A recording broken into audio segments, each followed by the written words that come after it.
Hola oyentes de Radio Sefarad, es un gusto volver a encontrarnos en Yiddishkeit, el renacer de las instituciones, junto a Barda Fishbein, como siempre. ¿Qué tal, Barda? Hola Jorge, hola a los oyentes de Radio Sefarad. Bueno, hoy creo que vamos a por el tercer capítulo, la tercera entrega relativa a esta organización llamada Yivo o Ivo. Vamos a continuar conociendo la importante e interesante historia del Instituto Ivo. En el año 1989, en el Ivo se recibió la información de que algunos de los manuscritos y libros que se consideraron perdidos durante muchos años debido a que se creía que habían sido destruidos tanto por los nazis como por los soviéticos, en realidad permanecían ocultos porque bibliotecarios lituanos los habían salvaguardado en una trastienda de la Cámara Nacional del Libro de Lituania. Desde entonces el instituto no cejó en su afán por recuperarlos hasta que en 2015, después de mucho negociar con las autoridades lituanas, nació el proyecto Edward Blank Ivo Vilna Online Collections, un empeño internacional para unir ese legado con la parte de los archivos que se había recuperado después de la Segunda Guerra Mundial. El año 2008 también fue muy importante en la trayectoria del Ivo de Nueva York, cuando en unión con la Yale University Press se publicó una obra que es de referencia en su campo, la Enciclopedia Yivo de los Judíos de Europa del Este, una obra en 2 volúmenes que 2 años después ya estaba en línea. Así, el instituto, fiel a los objetivos de su fundación en Vilna, continuó recopilando documentos para su archivo. En la edición anterior de Yiddishkeit, el renacer de las instituciones judías, mencionamos que el año 2013 fue para el Ivo un hito por la puesta en marcha de su proyecto Guía en línea de los archivos Ivo. Pero incluso antes de ello, el Ivo enfrentó uno de sus más difíciles desafíos intelectuales, al que respondió, como en toda su historia, con solvencia y gran dedicación.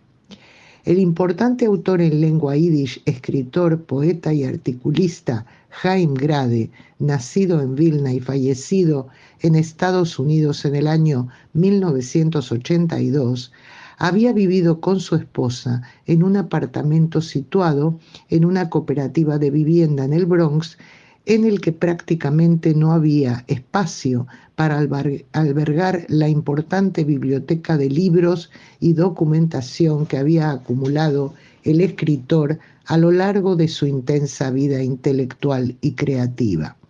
Por esa razón, Bonnie Good, la administradora pública de sus artículos, contactó con varias instituciones como la Universidad de Harvard y el Instituto de Investigación Judía para que sirvieran de ayuda a la inmensa tarea de catalogar esas contribuciones de Grade a la prensa escrita especializada.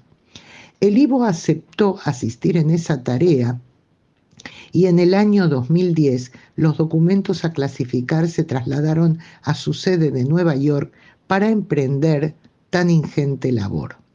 3 años después, el instituto adquirió, en unión con la Biblioteca Nacional de Israel, los derechos sobre el legado en yiddish de Chaim Grade. Por otra parte, el administrador público, del condado del Bronx cedió al Instituto Ivo y a la Biblioteca Nacional de Israel los derechos de propiedad sobre toda su obra. El acuerdo suscrito establece que los activos del patrimonio seguirían conservándose en el Ivo de Nueva York. Asimismo, el convenio reflejó que dicho material se compartiría y estaría a disposición de la Biblioteca Nacional de Israel cuando se abriera su nuevo edificio en Jerusalén, previsto de inaugurarse en el año 2020, tal como sucedió. El Ivo y la Biblioteca Nacional de Israel han digitalizado todo el material de Grade recibido, de modo que es posible también acceder al mismo en línea. El Ivo, además de las ramas citadas al inicio en 45 países, tiene en otros también colaboradores individuales o grupales, eso en todo el mundo. Y dos organizaciones hermanas, una en Chicago y otra en la Argentina, que actúan independientemente y llevan adelante sus propios proyectos, aunque siempre dentro de la línea de los objetivos fundacionales del instituto y otros posteriores que se han añadido con el tiempo y las circunstancias históricas que se fueron produciendo. La Sociedad Ivo de Chicago tiene su propia programación, independiente de la de Nueva York, como hemos dicho, y difunde la cultura judía en general y la cultura yiddish en particular en su zona geográfica. Ofrece conferencias y actuaciones gratuitas para el público interesado. Asimismo, edita un boletín y sustenta con becas monetarias a los académicos jóvenes para que puedan concurrir al programa Uriel Weinreich en lengua, literatura y cultura yiddish, así como también para formarse en el curso intensivo de idiomas de verano copatrocinado entre el Ivo y el Bard College. Todos los eventos que celebra cuentan con gran interés y éxito entre el público.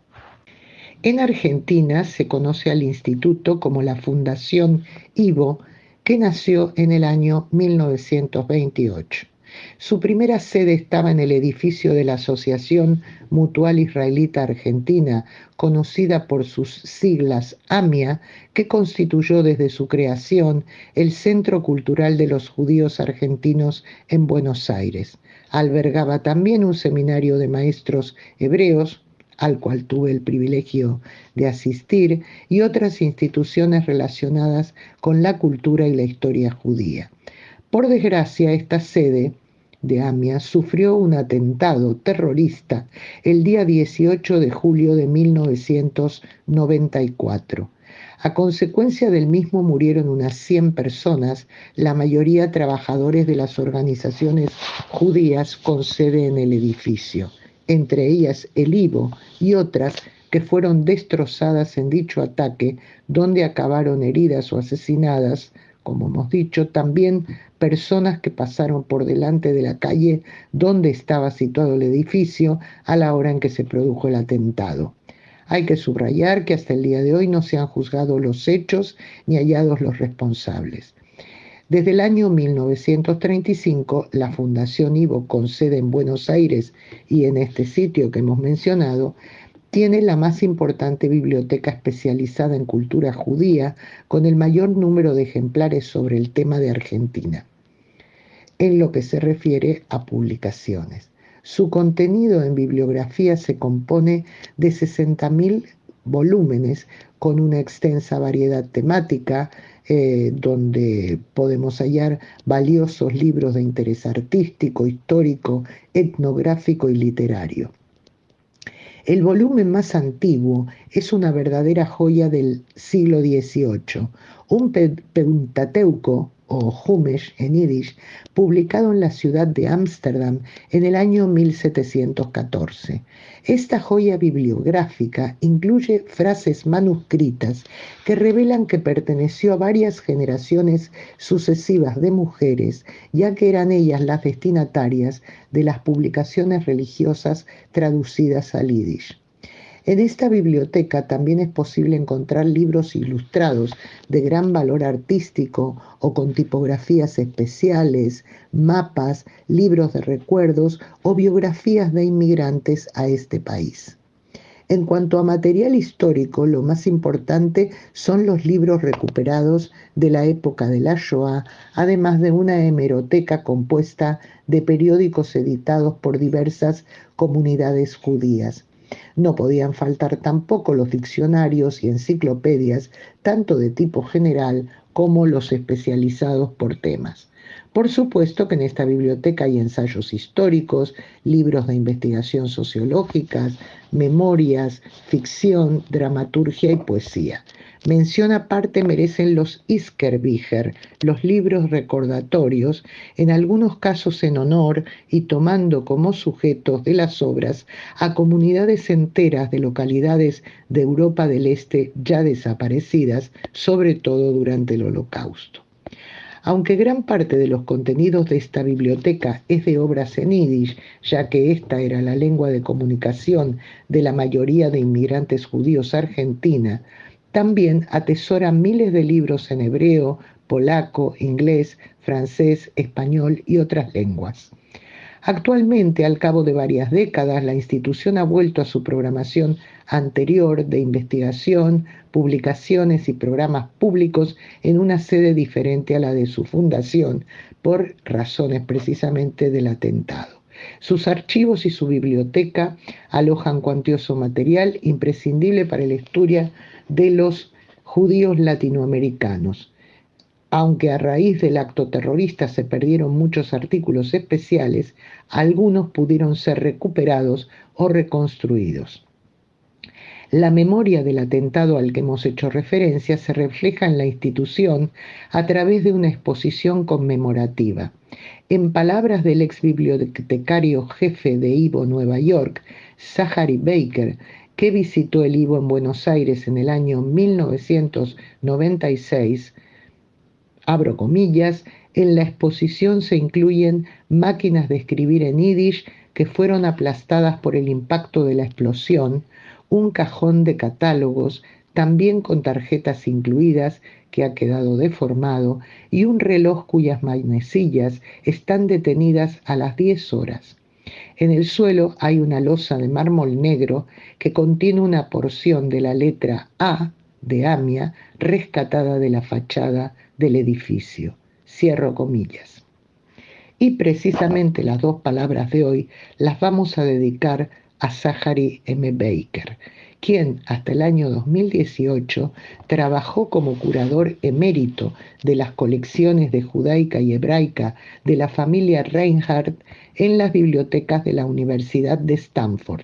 En dicha universidad, Baker fue también bibliotecario asistente para el desarrollo de las colecciones de humanidades y ciencias sociales.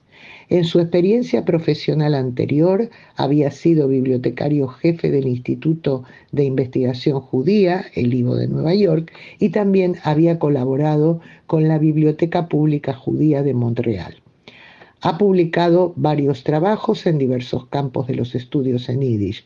Entre otras obras suyas se cuenta la Bibliografía de libros conmemorativos judíos de Europa del Este. Asimismo, escribió sobre el cantautor argentino en yiddish Hebel Katz, uno de los inventores o creadores del llamado Kastidish, una mezcla entre castellano e yiddish, al igual que sobre el pintor judío polaco Mauricy Minkowski. Es miembro, porque Baker sigue en activo, del equipo central del Digital Yiddish Theater Project, el proyecto de teatro yiddish digital. Y bien, Jorge, hasta aquí hemos llegado con la información acerca del IVO y ya vendremos con nuevos temas dentro de 2 semanas, como siempre. Muchas gracias, como siempre, por habernos atendido y hasta la próxima entrega.